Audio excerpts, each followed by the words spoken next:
Sarah, tell me about the first time you stepped in Grace Church. I was pretty judgmental. Didn't really think that a mega church was going to be spiritually deep, but had a friend encourage me to come and give it a try, and I was immediately humbled.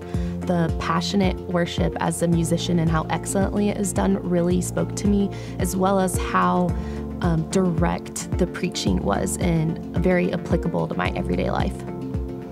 Well, somehow it stuck and you stayed, and over time something began to happen in your life. Tell me about your path here at Grace and what role Grace Church has played in your formation.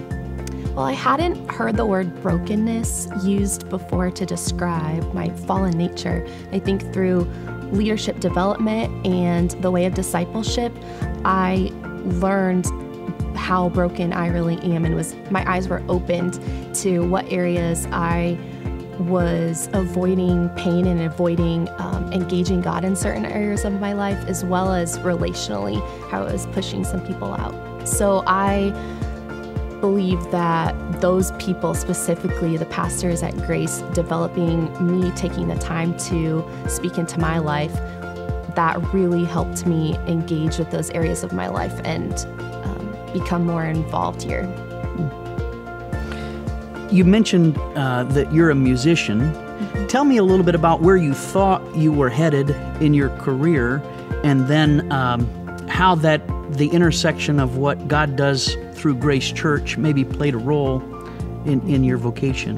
Well, I was a music teacher, and through several years of battling health issues and relational difficulties, the Lord opened my eyes to a different path that was going to redeem those painful experiences that I had had.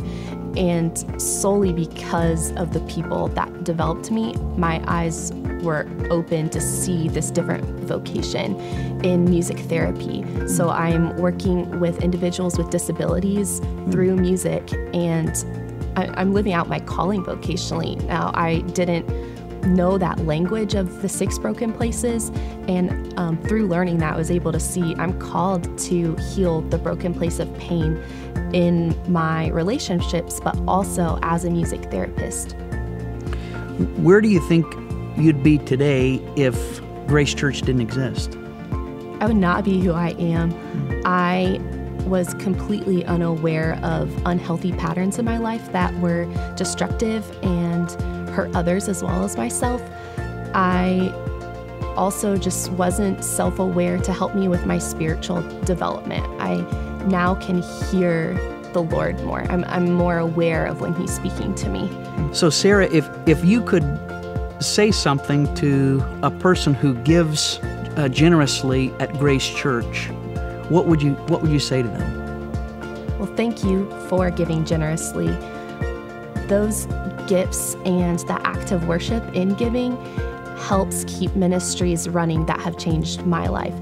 The pastors that have poured into my life are able to do so because of people's generosity.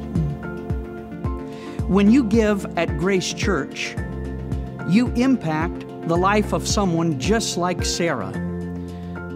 When you give a gift of $5, $50, or $5,000, you are the one who's participating in transformation and life change in our own front yard.